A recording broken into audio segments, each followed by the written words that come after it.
Hi everyone, I'm Honghao, a research scientist from Owkin.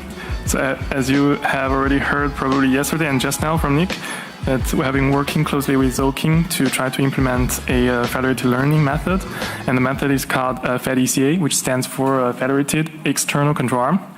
And I assume that not everyone would be familiar with the topic, so I would start by a brief introduction of the method, and then I will give you an example of how it was used in a real-world application. So first, to give you a quick visual impression, let's look at this diagram here on the right.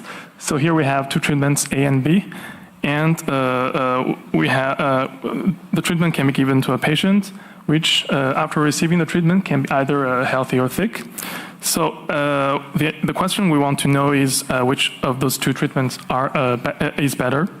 So a simple way to answer this is to recruit some patients and divide them into two groups, and then give each group a different treatment, and then we will simply looking at their average treatment effects. So in this simple example, we observe more healthy patients in group A, so we conclude that, okay, treatment A is better. It's just that simple, but it's only working for this simplest case. So if you want to be a bit more realistic, let's assume that in addition to treatment and outcome, we also observe the age of patients, which can be either young or old. And then we also assume that maybe younger patients are more likely to receive treatment A, and also that younger patients may in general be healthier than older patients. So now, if we want to still compare the treatment efficacy between A and B, we will no longer be able to do the simple average comparison we did just now, because now everything that we observed will be biased by the age variable. So, for example, the fact that we have more healthy patients in group A can simply be the fact that there are more younger patients in that group. So this is an effect that we call confounding bias. So to deal with this confounding bias, a classical way is to use this method called randomized control trial, or RCT. So the main idea of an RCT is to just randomly assign treatment to each patient. So visually speaking, if you go back to this simple diagram on the left, on the right, the effect of this randomization would be to cut off the link between treatment and the age, so that after the randomization, each group will have roughly the same number of young and old patients. So RCT is actually considered, as all of you might already know, the gold standard when it comes to assessing treatment efficacy. However, in practice, there are quite a few challenges. And as you might already guessed, those kind of randomized control trials are extremely expensive, and also it comes with a high failure rate, especially in the field of oncology. We're talking about a failure rate at around 50%, so pretty much like tossing a coin.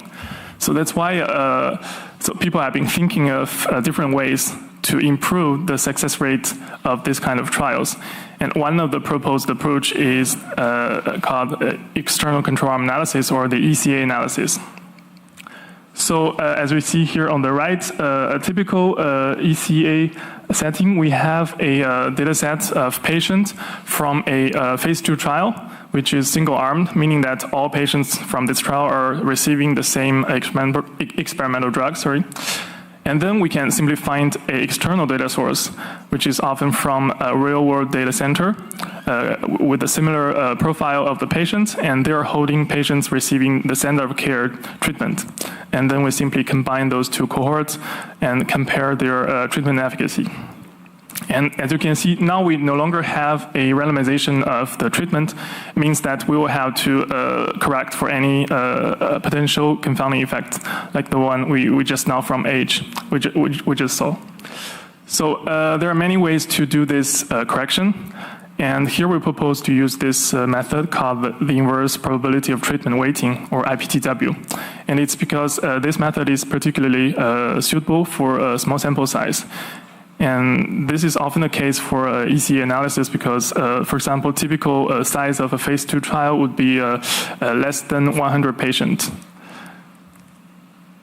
Yeah, so to have an idea of how this IPTW work, and without going into any technical details, of course, Let's go back to this simple diagram. Now, if we want to actually correct for the confounding effect of age on the treatment, what we need to do is to assign to each treatment a weight. And if we focus on the group of old patients, we see that they're more likely to receive the treatment B. So in the group B, we will assign those older patients a smaller weight. So similarly, in group A, they're less likely to receive that treatment, so they will have a higher weight. So the simple intuition behind this weighting technique is to just make the age distribution look similar across different treatment groups. Yeah, so here is another more realistic illustration of a real EC analysis using IPTW. So in theory, this method is very suitable for having a early assessment of your treatment efficacy. For example, if we're holding our own phase 2 trial data with our experimental drug, by finding an external data source and having done this external control analysis, we would be able to have an early estimate of the efficacy of the drug compared with the standard of care before going to a real phase 3 trial. And in that way, if we have observed significant improvement over the efficacy using this EC analysis, we will be more confident of having a successful phase 3 afterwards. So that's the idea. However, in reality, such EC analysis is not always possible, as you can guess, mainly because of concerns around data sharing.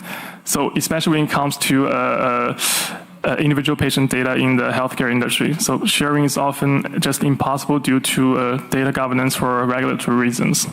So that's why here we propose this method, FedECA. So without going into technical details, FedECA tries to replicate each step of the EC analysis, but in a federated way.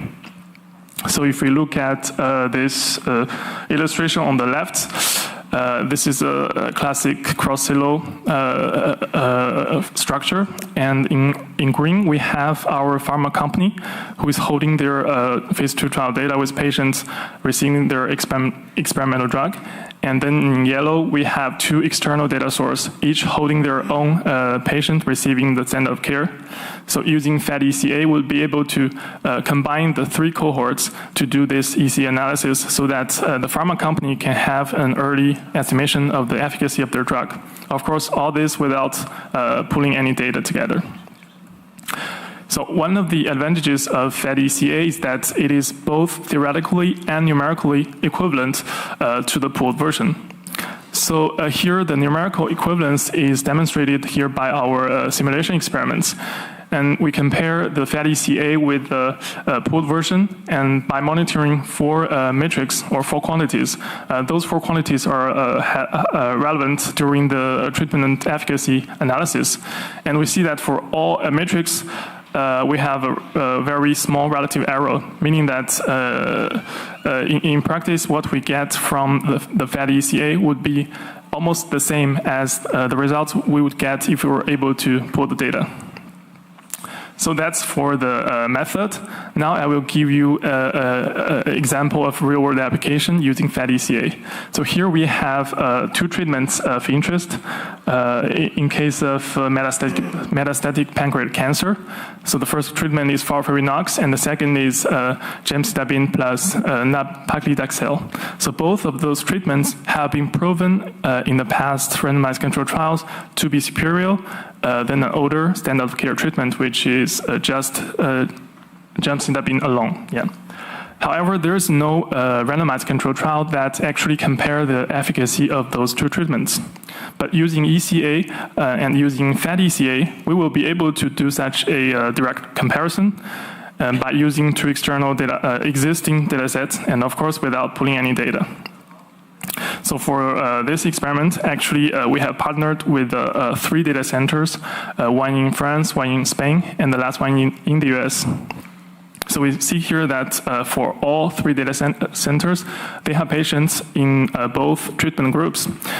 But in the end, actually, we only used the data from the French and the Spain center for our final EC analysis, and we will see why in a few minutes. But before that, let's jump straight in the results of FedECA. So here on the left, we see a visualization of the survival probabilities of the two treatment groups. And we see that in blue, we have the FOLFIRINOX group, which seems to have a slightly better chance of survival compared to the other group. And then on the right hand, we have in the table the results of FedECA compared with the local analysis done at each center. So first, if we look at the rightmost column, the p-values, we see that local analyses are not statistically significant because those values are larger than 0.05. And then when it comes to treatment efficacy, let's look at the column HR, which stands for hazard ratio. So this is a metric when it equals 1, it means that the two treatments are equally efficacious. So here we see that local analysis actually gives, they actually give different signs of efficacy. And then if we look at the results of FedECA, we see that it's still not statistically significant, unfortunately. But when it comes to the treatment efficacy, we see that the confidence interval is now narrower compared to the local analysis. And also this sign of efficacy we see here is actually consistent with another result that we found in the literature on the same indication, but using data pulled together from a real-world data source. So that's the results of FedECA very quickly. And now let's go back to the US center. If you still remember, that's the center that we excluded in our final analysis. And now we will see why. So the keyword here is called exchangeability. So when we say that two centers are exchangeable for the EC analysis, what we mean is that if we were to measure or to compare the efficacy of the same treatment between the two centers, we should have observed a result that is not statistically significant. So we do this experiment for all 3 pairs of centers and for both treatment groups. And on the right, in the table, we see that only the French and the Spain center are actually exchangeable for this analysis. And so we actually share this results with the PI of the US center, and indeed, those results are actually confirmed by intrinsic selection bias, which is called immortal time bias. So to give you a bit more detail, all patients involved in this data set actually must have done at least 1 biopsy. It means that for all the patients that died before having any biopsy, they will not be included in the dataset. And that's why, in the end, patients in this result, in average, will look like they will survive longer than the other 2 groups. And that's why we excluded in the final analysis. Yeah, so that's pretty much everything I'd like to share with you. And again, Owkin and Flower, we're working closely together to have this method implemented using Flower.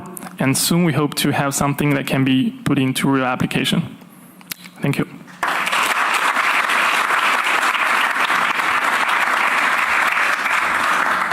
Any questions out there? Yes, we have the person at the back. Mic is coming. Hello. Truly great examples. Thank you very much, because I think we need more examples like this to be shown out there. What I wonder when it comes to the treatment, for example, you mentioned oncology case study, we have combinations like drugs and radiation. Was it this also like one of the criterion into pre-selecting what kind of data sets can go into? And with that, I also wonder, like treatment itself, it also goes into doses, like those can also have an impact. And I also wonder if by any chance you looked into drug repurposing, because I think this would be like as well a great application of your work. Yeah, that's a great question. Actually, what you just described is directly related to what we call eligibility criteria. So when we do this EC analysis in terms of data source, we need to make sure that those patients have a similar profile. So the most important thing is that they should have received the same treatment. So you mentioned that there can be drug combos indeed. So in this example here, FOLFIRINOX is actually a drug combination of 5 chemical therapy drugs. And the other treatment is like a combo of 2. So in this case, those are well-established treatment regimen. So it's not just having the same combination, but also even for those, we will have a written like a rule. So for how long and for how much. So this kind of thing is, so in practice, we would have this kind of confirmation before we conduct this kind of analysis. But more importantly, what we have to make sure is that we will not have the distribution of patient profile too far away from each other. Because we know that we should be correcting for this kind of confounding bias using the IPTW technique, but it will not work if the distribution simply just are too far away. So that's why we insisted on having all the eligibility criteria matched. So I hope that answers your question. Yeah, about drug repurposing, I think that would, if we look at the whole pipeline, it would be in an earlier phase. Because when we come to EC analysis, it would be really to have something that can give us some quick, I can call it quick win if we get a positive result. But when we talk about repurposing, it often comes to study the drug, different combinations and using, for example, omics data and proteomics data, for example. And this will involve more complex modeling, but not at this step. It will be the step before, or even several steps before. Yeah. Yes, thank you so much. Thank you.